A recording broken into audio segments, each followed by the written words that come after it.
January 29th, 2020, Calvin Castine.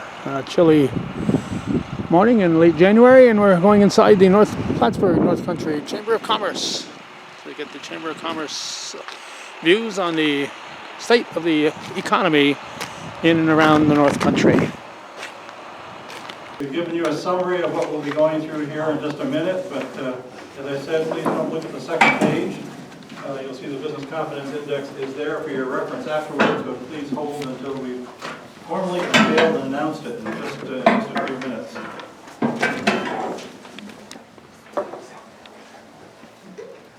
You all set? Pat? Yep. I'm good. Ready? Okay. I'm Gary Douglas, President of North Country Chamber of Commerce, and on behalf of our board and our Government Affairs Division, welcome to this year's release of our annual issue survey, including the 2020 Business Confidence Index. We have been doing this survey for many years, I'm not sure how many, approximately 20, to all of our members to take a snapshot of their opinion on current issues that we believe are in action in Albany and Washington, that we'd like to be able to convey a collective sense of where the North Country business community stands. And that all becomes collectively part of our advocacy efforts in Albany and Washington. Already is, in fact, starting last week, because we knew the results before we gave them to you. So we're already talking with our legislators about them and have already shared the information with our state and federal officials, and they'll be guiding a lot of those conversations in the months ahead. I'm going to summarize the results of the state and federal issues, and then we'll turn to the unveiling of this year's Business Confidence Index. On the New York State front, 90% of the area business community calls for the closure of the $6 billion state budget gap through cost savings and spending reductions without any state tax increases. So a concern that not be an excuse for increasing state taxes. State taxes are high enough in New York. We need to be reducing them. The governor, we're pleased tentatively in his budget, did not call for tax increases, actually has a few cases where he's calling for some tax decreases, understanding in the context of things, growing the economy is the best way to increase state tax revenues rather than trying to extract more revenue, for example, out of small businesses who are trying to meet regulations and workforce demands, etc. So a very strong call on that front. 95% call for greater and more flexible state support for workforce development and training, including partnerships with employers and employer organizations. We continue this dialogue in Albany. There's room for improvement. 88% oppose the expansion of state prevailing wage mandates on construction projects. The concern being that with higher costs of construction already in the North Country, that bringing some state support to bear to help make projects happen, and then inflating the cost of actually constructing the projects on top of already higher than average construction costs in the North Country will keep projects from happening and won't end up benefiting workers or construction workers or anybody if we're not very careful. But where that threshold is, where there's a tipping point, that if you increase the cost of construction, you actually won't hurt, you won't help anybody. You'll actually hurt people because there'll be less construction work. 94% again call upon the state to engage in helping to close major cell phone service gaps in the Adirondacks and elsewhere in the North Country. Betty Little and Billy Jones are our absolute committed champions on this subject. We appreciate the governor's support last year at this time, which led to the creation of a task force that included Senator Little and Assemblyman Jones, as well as Bill Farber, chair of the Hamilton County Board of Supervisors, and some other Adirondack friends who developed recommendations that are pending before the governor and the administration currently. What we would like to see, the governor referenced it in very favorable terms, the need to do something on this front in his State of the State and in his budget message. What we do not see in the budget are actually any segregated designated funds to start the job of actually doing what needs to be done to make it possible for service providers to close some of those gaps. So we will be working with our legislators, with Betty Little, Billy Jones, Dan Steck, and also Senator Neil Breslin, who has become a great friend on Adirondack issues, to look in the legislative part of the budget process to try to actually designate some specific funds that are for that purpose and devoted to that purpose. And so that will be something that we'll be working on in the coming few months. 95% agree that any expansion of quote-unquote Buy American mandates on state-funded construction projects must exempt Canada, recognizing the strong and efficient dependence of the North Country on Quebec for such materials as cement, liquid asphalt, and aluminum. So a very strong statement of understanding of how important our supply chain connections, our business connections across the border are in this region. And here's where we are and most of our partners at our major upstate chambers are. The governor actually has not proposed to expand the requirements. He's merely proposing that the expiration of the provisions that were enacted 3 years ago be made permanent. We're not objecting to that. We're in favor of that. If that's all they do, that's fine.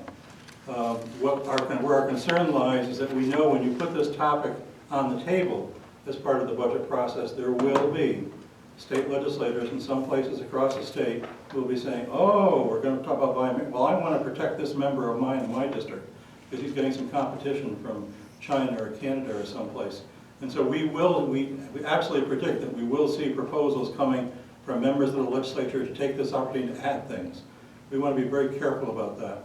And so our general position is, at this point, is the following. They want to add things. They want to add aluminum, but exempt Canada. Okay.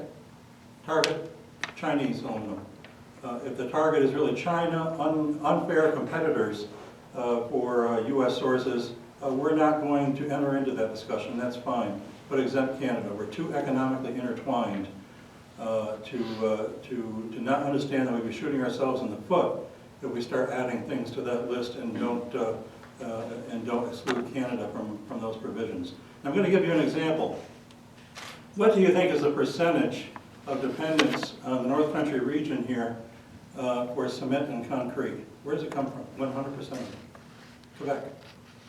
100%, not 90, not 99, 100% of cement and concrete by Upstone and other providers here in the North Country is sourced just across the border in Quebec. Also, almost as strong on liquid asphalt. These relationships are long, they're durable, they're established, and they would be highly, highly disruptive and cost inflating to try to sever those links. So we're going to be very careful. We're watching that very closely with our Canadian and Quebec partners and our partner chambers in upstate New York. And that's where we'll be watching it over the next couple of months is to respond quickly and effectively, hopefully, to any efforts to add things to that list, unless, of course, as we say, they exempt Canada from being part of that exclusion. 96% support small business tax relief as a priority given increasing labor and employment costs, and that such relief must include small businesses who file via personal income tax. Relieving pressure on small business is seen as essential to economic growth and future state revenue sustainability. Here, the governor, we're initially very pleased. The governor has proposed a significant reduction in the corporate tax rate for small businesses, but the vast majority of small businesses don't file corporate taxes. They file their taxes as personal income taxes through other structures of their businesses. And there are ways to structure a small business tax relief program that then assists all of those small businesses, not those who happen to be C corporations. And I'm happy to say that our good Assemblyman Billy Jones has taken up this cause. He is developing legislation as part of the process to define that, so it includes small businesses of all types of structure. We're going to be helping him get co-sponsors on that bill over the coming weeks, and we thank him for jumping on top of that. 88% call for repeal of the new mandate that employers provide on request 3 hours of paid time on election days, in spite of early voting options and other provisions to facilitate voting. Everybody finds this one a head scratcher. It's an example of one of those things that happens in the legislature occasionally, is that they enact something without quickly in the dark of night, without due thought as to whether it really actually solves a problem or not, or really is necessary, or whether it has unintended consequences. Once again, we thank our Assemblyman Billy Jones, who is the prime sponsor of corrective legislation to address this, and we'll be looking to try to get something done on that front in this session as well. Overall priorities in Albany are as follows. Number 1, close the state budget gap without raising taxes. Number 2, state action to close cell phone service gaps in the North Country. Number 3, support for workforce development training recruitment. And number 4, avoid additional mandates on employers. So we've got a strong indicator on each issue, but then also a prioritization of those that are most important. On the federal front, 99% continue to agree that the U.S.-Canada economic relationship is working for the North Country and must be supported and preserved as a key to the North Country's current and future economy.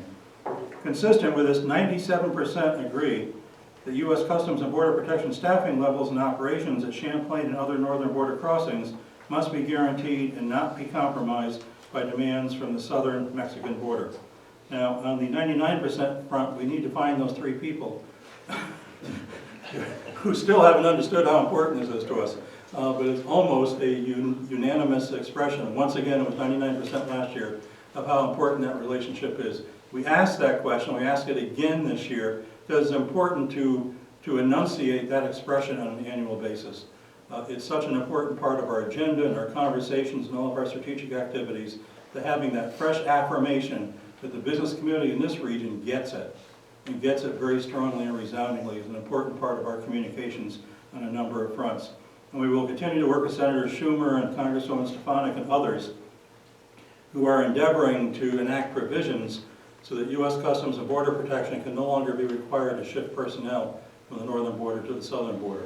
That you will have a floor of required personnel at the northern border, and that's it. You need more staff at the southern border, appropriate money for it.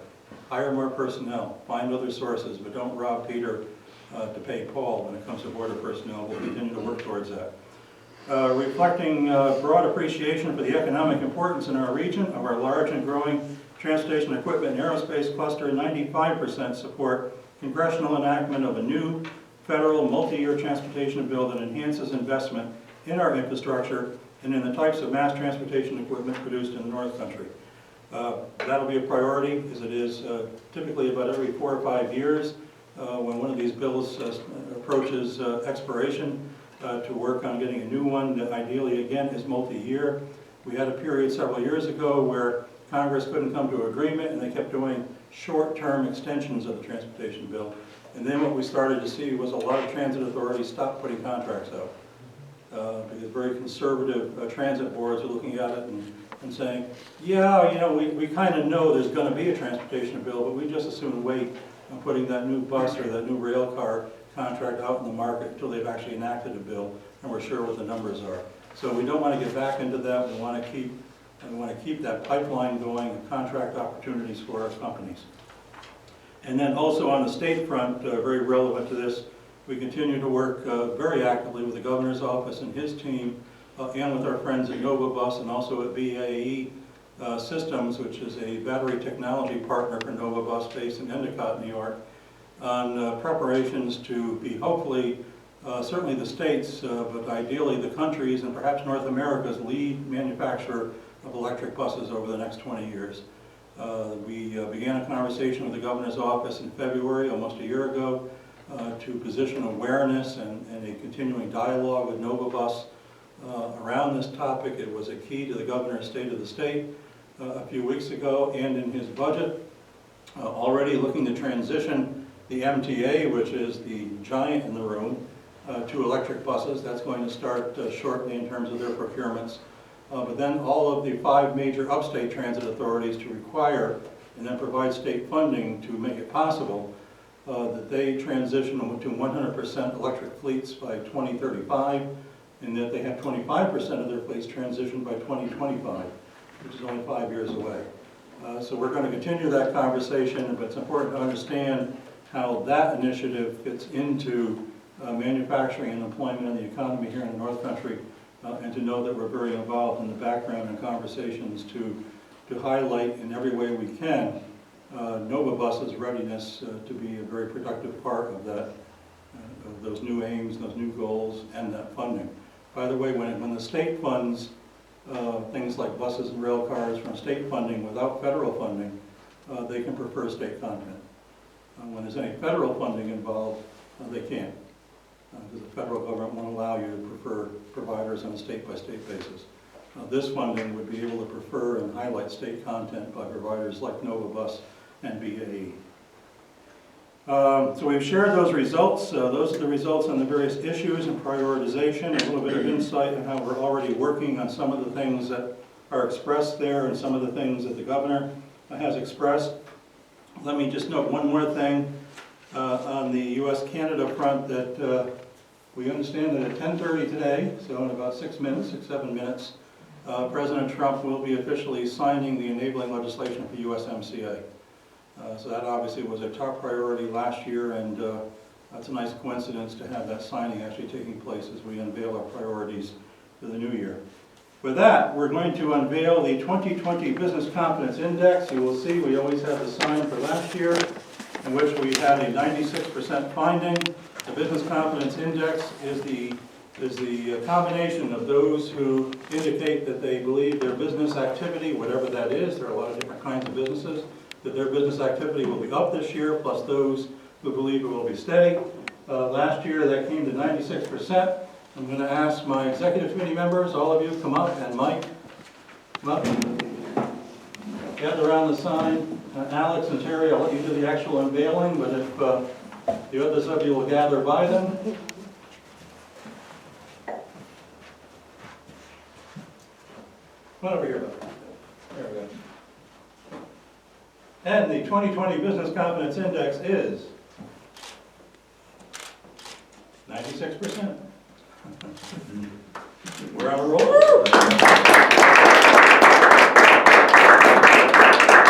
73% expect business to be up. Another 23% expect their business to be steady. You will see the only shift is a little bit of a shift from up to steady. Since we've had strong up numbers for several years in a row, you almost know that you're going to reach a point where some businesses have kind of reached their capacity and are happy to be in a steady place that is a higher place than it was a few years ago. And I think that's what we're seeing here. But still an incredibly strong expression of optimism for the North Country economy and for their own businesses.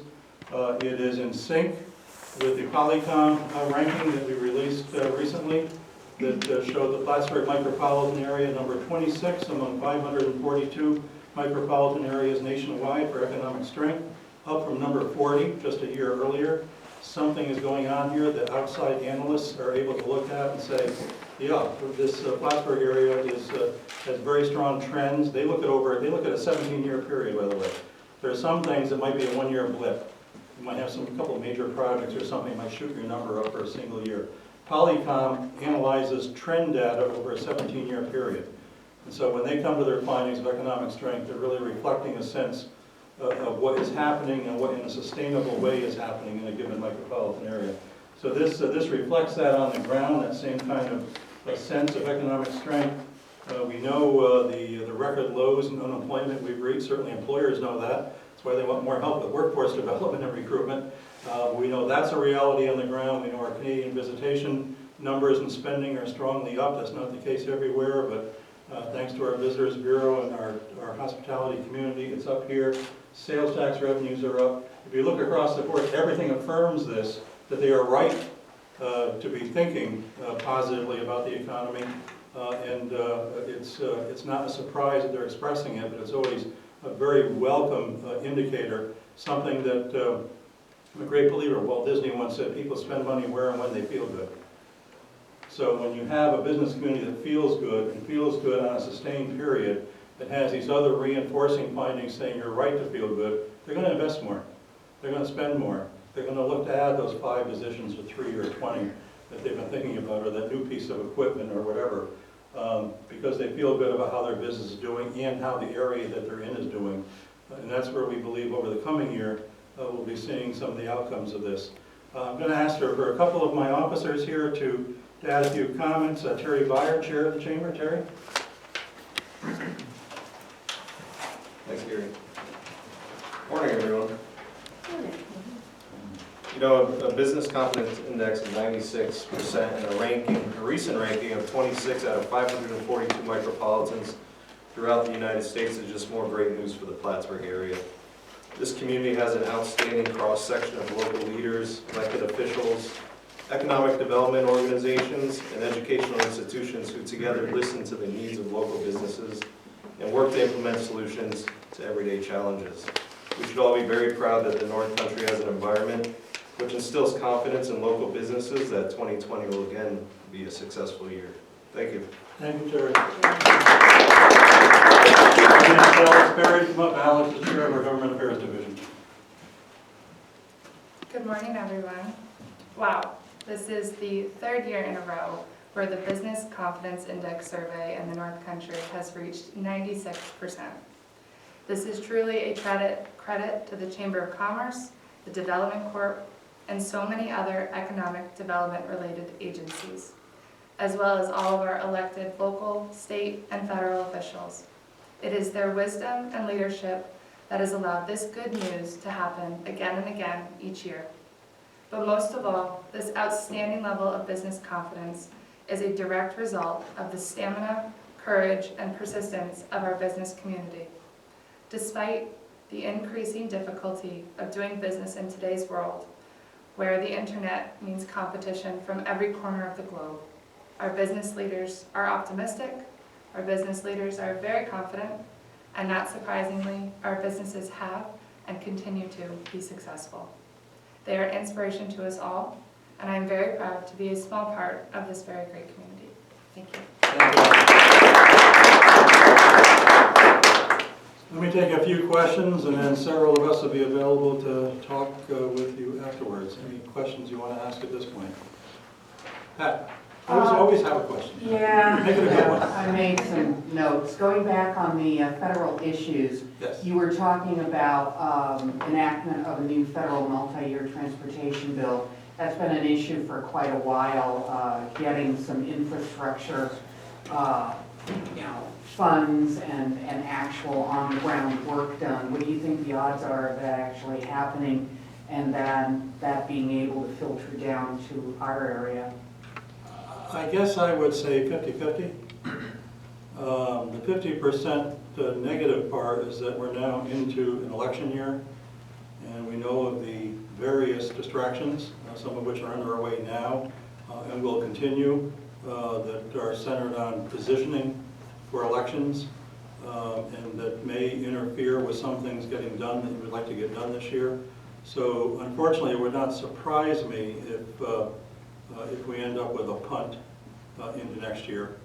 However, at the same time, that there have been all of these distractions and disagreements and politics going on in the Congress and between the White House and the Senate and the House. Some stuff is actually getting done. So stuff is still getting done, and that's where the 50% positivity comes, that maybe they will come together in part because they want to be able to announce a transportation bill, infrastructure investment, and all of that before the election. So it's 50-50. It's going to be a matter of whether the politics gets in the way or the politics may actually bring them together. You mentioned when you unveiled the index for this year that, a lot of the reason for business going up, having a 6% differentiation this year, is that, basically they've reached their plateau, their saturation level.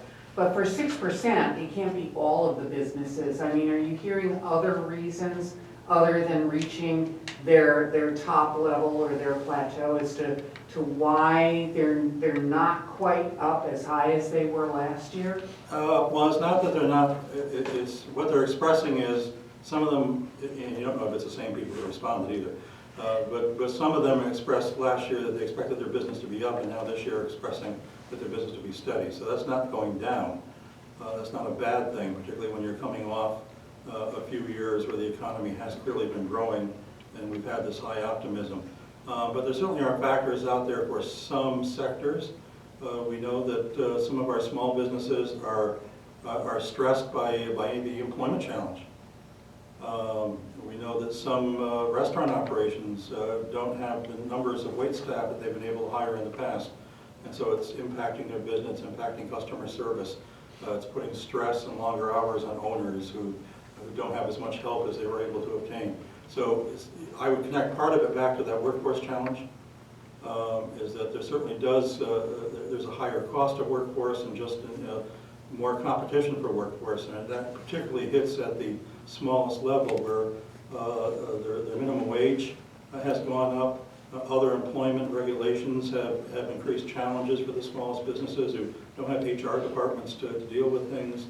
And so they're experiencing higher stresses to even keep up with the business they may have grown to date. and to deal with the regulations that they have to deal with.